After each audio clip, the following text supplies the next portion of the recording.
Pak, kan si Mirza Ghulam Ahmad itu kan dianggap nabi terakhir. Setahu saya, nabi itu atau rasul itu, apalagi bergelar nabi terakhir, ya. Padahal dalam Quran sudah jelas Muhammad itu sebagai nabi sekaligus rasul terakhir, tidak ada lagi. Itu untuk mempertegas bahwa umat Islam tidak bisa dibodohi lagi karena sudah tegas dalam Al-Quran tidak ada lagi nabi atau rasul setelah Nabi Muhammad sallallahu alaihi wasallam. Ya, saya kembali lagi masalah mukjizat, ya, atau orang Bugis bilang miracle. What does Mr. Mirza Ghulam Ahmad have?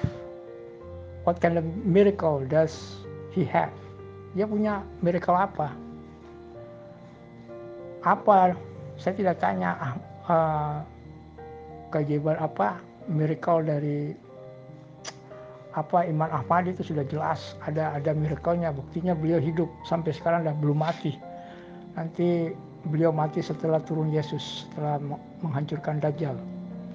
Ya, saya kembali ke Mr. Ghulam ini, Ghulam Ahmad ini. Apa mukjizatnya? Sebutkan, tercatat di mana, contohnya, sejarahnya apa? Masa Nabi tidak punya mukjizat? Kalau cuma diangkat oleh orang atau manusia, bukan langsung oleh Allah lewat tanda-tanda mukjizat yang diberikan sama beliau, nah itu ambigu. Di awal saya bilang, saya ini boleh bilang Islam awam, tetapi saya dikasih Tuhan Allah Subhanahu Wa Taala otak ini dipakai untuk berpikir. That is the real God, ya, untuk make distinguish. So you may know this is true or wrong. Jadi bisa tahu ini salah atau benar. Jadi saya kembali lagi, mukjizatnya apa? Itu saja. Apa yang bisa bikin saya percaya dan seluruh orang manusia di dunia ini percaya bahwa Mirza Ghulam Ahmad itu nabi? Apa mukjizatnya? Kalau tidak ada ya konyol. Kalau cuma modal suara diangkat oleh manusia, wah bahaya nanti. Berarti nanti sedikit-sedikit muncul di muka bumi ini, saya nabi, saya rasul, saya nabi, saya rasul. Itu bagaimana itu? Padahal tidak ada mukjizatnya. Itu kan kacau itu. Pak Ari, nampaknya Bapak pun belum memahami arti nabi berdasarkan Al-Quran. Juga jenis-jenis nabi menurut ayat-ayat Al-Quran. Jadi sementara saya belum bisa mengcounter komentar Bapak, kecuali jika Bapak bisa menjelaskan arti nabi menurut Al-Quran dan hadis, dan juga jenis-jenis nabi menurut Al-Quran dan hadis. Silakan Pak ya. Silakan Bapak jelaskan arti nabi atau rasul menurut ayat-ayat Al-Quran, dan yang kedua jenis-jenis nabi atau rasul berdasarkan Al-Quran. Jika Bapak sudah bisa menjelaskan itu, insya Allah Bapak bisa memahami arti khataman nabiyyin dan la nabiyya ba'di ya. Saya sudah bilang di atas bahwa baginda Rasul Nabi Muhammad SAW itu rasul dan nabi terakhir. Sudah jelas dalam Al-Quran, sudah final. There's no prophet or apostle anymore except baginda Rasul Muhammad SAW as the last prophet or the last apostle of Muslim. Jadi sejak Nabi Muhammad ada sampai mati, tidak ada lagi rasul atau nabi terakhir. Sudah final dalam Al-Quran. Itu sudah cukup buat saya. Makanya saya challenge, saya tantang. Kalau beliau ini nabi, apalagi bergelar nabi terakhir, apa mukjizatnya? Sekarang silakan Anda jelaskan arti nabi dan jenis-jenis nabi menurut ayat-ayat Al-Quran, dengan menyebutkan ayat-ayat Al-Qurannya Pak Ari bisa memahami arti nabi dan jenis-jenis nabi menurut Al-Quran. Apa kelebihannya si Mirza Ghulam ini? Mirza Ghulam apa ini? Sorry, I forgot his name. Sorry, saya sampai lupa namanya nih. Si Mirza Ghulam Ahmad ini apa mujizat beliau? Apa sampai bisa meyakinkan seluruh dunia bahwa beliau itu nabi? Atau cuma nabi yang berpura-pura atau palsu? Apakah beliau dulu ini didukung sama penjajah atau apa, misalnya dari Inggris atau negara Eropa untuk mengacau balaukan Islam, atau bagaimana ini? Pakai dana dari negara barat ya untuk menjadikan beliau tandingan nabi-nabi baginda Rasul sebagai nabi yang terakhir, atau gimana? Itu yang saya pertanyakan. Apa kelebihan Pak Ari dalam memahami ayat-ayat Al-Quran sehingga Pak Ari bisa menjelaskan arti nabi dan jenis-jenis nabi menurut ayat-ayat suci Al-Quran? Iya Pak ya, udah jelas di atas ya. Nabi itu adalah seorang yang diberi wahyu oleh Allah untuk melanjutkan syariat. Nah ini syariat yang diemban oleh Rasul sebelumnya. Jadi Muhammad itu mengemban suatu syariat yang dibawa oleh Yesus. Terus turun ke Muhammad. Yesus mendapat syariat atau apa istilahnya, ajaran ya.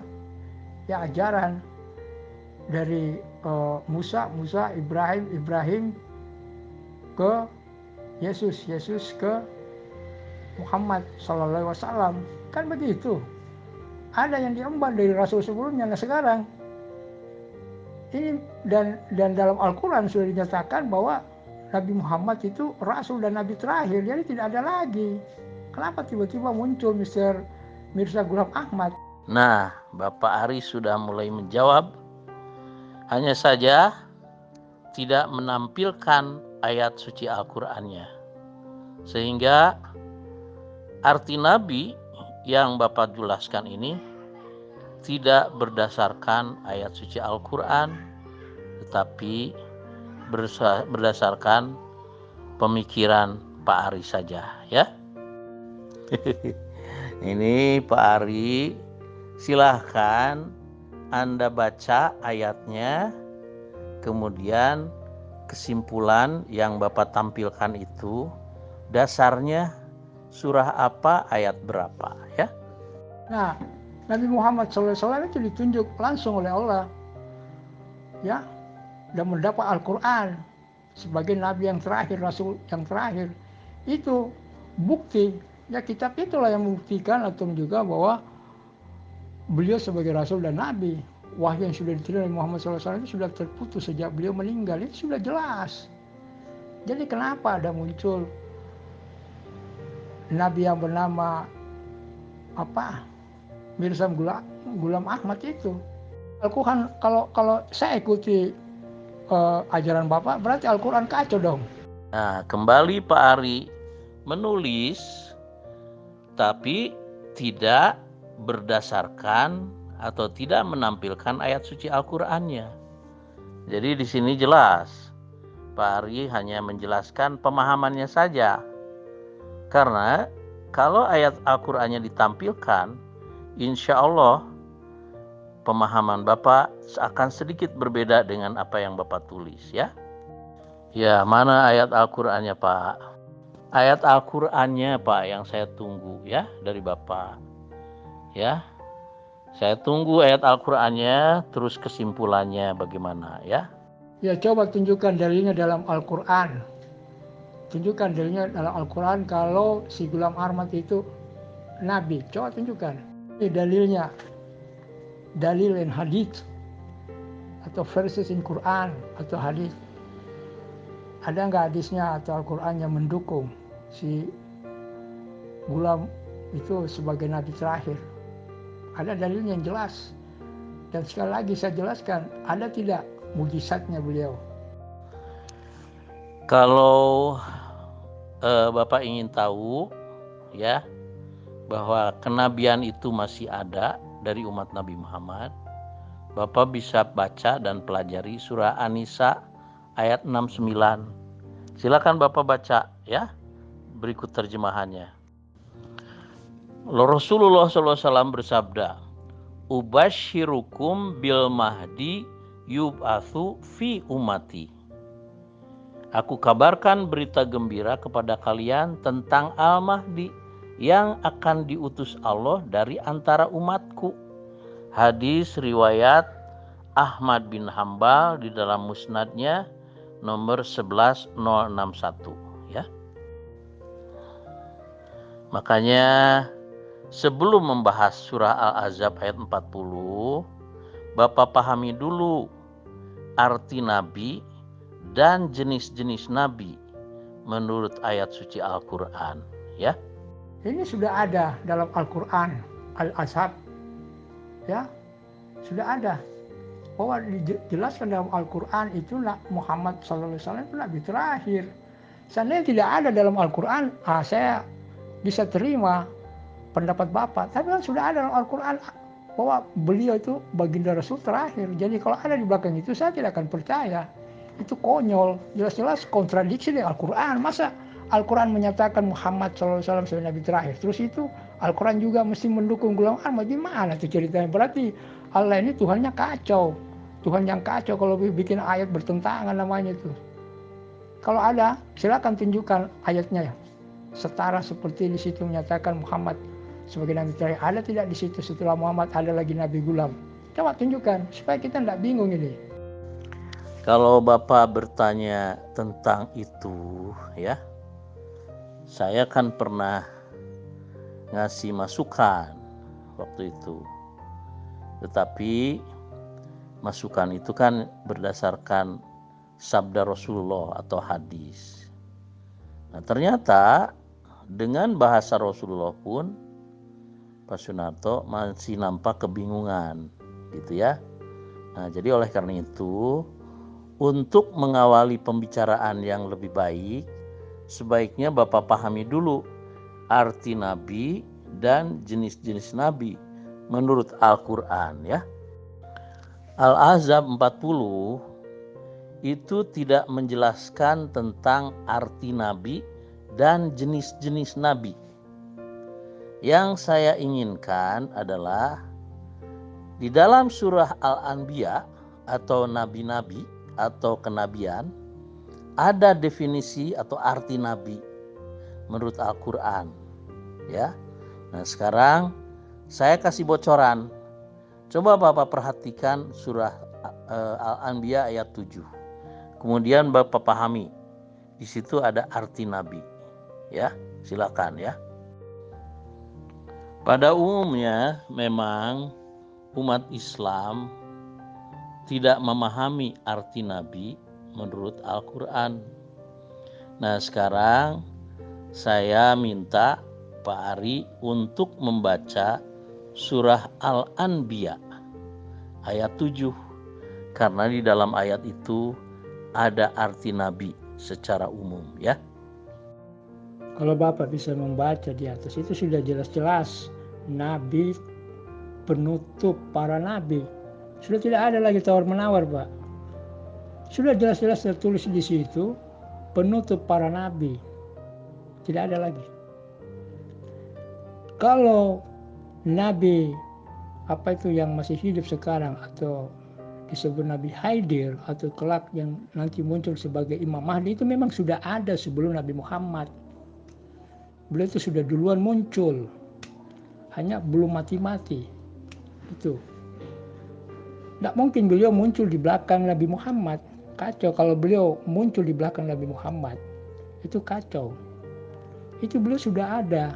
Nabi Haidir itu sudah ada, alias itu Imam Mahdi sudah ada, muncul sebelum Nabi Muhammad muncul di bumi ini, tapi belum mati. Sama dengan Yesus belum mati. Itu yang kami percaya sebagai umat Islam. Dan saya terima itu karena ada dalam Al-Quran. Termasuk ini, Nabi Muhammad ada dalam Al-Quran. Sudah jelas penutup para nabi, selesai. Kalau Anda tambah-tambah di belakang sudah kacau udah. It doesn't make any senses, alias bullshit, omong kosong. Silahkan Bapak pelajari surah Al-Anbiya ayat 7. di sana ada arti nabi secara umum, ya, berdasarkan ayat itu atau berdasarkan ayat Al-Qur'an, ya Pak ya. Inilah Bro Muhammad, ya. Inilah gunanya teknologi, supaya orang tidak mudah dibodoh-bodohi. Kamu bicara pasal, bicara ayat, bicara peraturan negara sekalipun atau apapun, tidak bisa lagi dibodoh-bodohi. Dengan teknologi itu tinggal klik lu buka. Itu informasi teknologi dan itu waras. Dan tidak waras kalau Anda tidak mempercayai teknologi bahwa itu seperti itu. Fakta teknologi seperti itu gunanya. Itu yang masalah. Kalau Anda tidak bisa mengartikan ini teknologi sebagai fungsi untuk mempermudah orang supaya orang bodoh itu bisa, ya kan? Siapa penghafal Al-Quran? Ya, adakah yang menghafal betul-betul Quran di sini? Kecuali kalau dia hafiz, ya saya akui. Tapi kalau tidak, oh jangan, mesti buka dong. Saya bukan hafiz Quran, saya bukan penghafal. Tapi ketika orang ngomong, semua informasi data itu ada di Google, tinggal dibuka, kan begitu. Dan itu akan persis seperti buka Al-Quran, sama muncul juga. Orang sekarang tidak perlu buka Al-Quran, buka Google, tinggal kita cocokkan. Dan tidak mungkin melenceng. Kalau melenceng pasti ketahuan. Surat Al-Anbiya di atas, Al-Anbiya 7. Coba Bapak jelaskan apa maksudnya di sini. Coba jelaskan. Yang jelas di sini Nabi Muhammad disuruh bertanya sama orang-orang berilmu yang datang sebelum beliau. Itu yang datang sebelum beliau. Itu yang saya tahu, ya. Walaupun saya ini bukan ahli hadis, bukan ahli Al-Quran, tapi saya ada gambaran dari sini bahwa beliau disuruh, diperintahkan sama Allah, ya, untuk bertanya. Tanyakanlah kepada orang yang berilmu sebelum beliau. Tidak mungkin beliau bertanya sama orang yang sesudah beliau, apalagi bertanya sama si gulam. Tak mungkin lah. Itu aja. Ada nggak nubuat Nabi Muhammad SAW dalam hadis tentang si gulam ini, bahwa setelah saya ini nanti ada nabi loh yang namanya si gulam? Ada nggak dinubuatkan dalam hadis? Tolong tunjukkan hadisnya. Kalau ada, saya yakin itu palsu, karena pasti bertentangan dengan Quran itu sendiri. Karena Al-Quran sudah bilang Nabi Muhammad itu nabi terakhir. Jadi kalau ada lagi hadis mengatakan tidak, itu kacau, perlu tanyakan hadisnya itu. Coba tunjukkan dulu. Apa jawab dulu pertanyaan saya di atas. Pak Ari mungkin hanya bisa terjemahannya saja. Sebelum saya jelaskan, bolehkah saya bertanya, apa Pak Ari memahami teks Arab atau arti teks Arab Al-Quran atau tidak? Tolong dijawab ya. Mengenai nubuat itu sudah saya jelaskan ya, yaitu di dalam Musnad Ahmad nomor 11061, Ubashirukum bil mahdi yub'atsu fi ummati. Aku kabarkan berita gembira kepada kalian tentang Al-Mahdi yang akan diutus Allah dari antara umatku. Nah, jadi Al-Mahdi itu seorang Rasul umatnya Nabi Muhammad SAW. Nah sekarang sebelum saya jelaskan, apakah Pak Ari pernah mendengar enggak orang yang mengklaim sebagai Al-Mahdi tapi bukan seorang Rasul umatnya Nabi Muhammad? Pasti banyak. Tetapi satu-satunya yang mengklaim sebagai Al-Mahdi dengan membawa bukti nyata sebagai seorang Rasul umatnya Nabi Muhammad SAW hanyalah Hazrat Mirza Ghulam Ahmad, tepat pada waktunya sesuai nubuatan, yaitu tahun 1305 Hijriah bertepatan dengan 1888 Masehi, dari Qadian, Hindustan, tepat juga tempatnya sesuai nubuatan ya.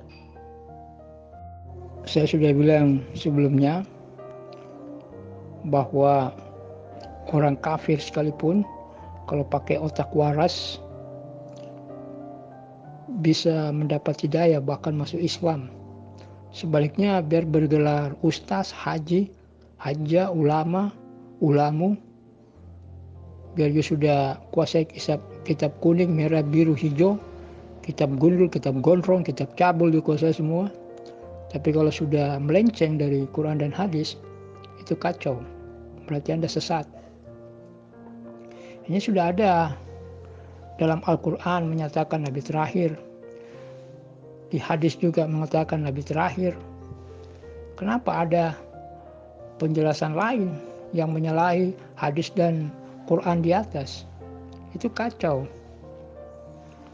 Kalau Rocky Gerung selalu bilang ini dungu, suatu kedunguan. Saya suka kata itu, dungu. Ya, tepatnya dungu. Kenapa? Sorry, saya harus bilang itu. Kami orang Islam sangat tegas. Ya. Mau Islam abangan, Islam KTP, Islam apapun itu, Islam yang paling rendah seperti saya sekalipun ini yang dianggap Islamnya masih golongan syariat. Ya. Mau sampai Islam apapun ya, kelompok golongan paling terkecil tetap mengatakan dua hal ini, hadis dan Quran, bahwa Muhammad sallallahu alaihi wasallam Nabi terakhir. Selesai. Kapan ada cerita di luar dari itu sesat sudah. Jadi sekali lagi saya bilang, orang kafir sekalipun kalau menggunakan akal sehat bisa selamat, bisa mendapat hidayah, bahkan masuk Islam secara proses ya, tidak dadakan atau instan. They got born storming born atau born storm, ilham ya dari Allah dalam arti pemikiran cerdas ya, akhirnya dapat petunjuk ya gitu.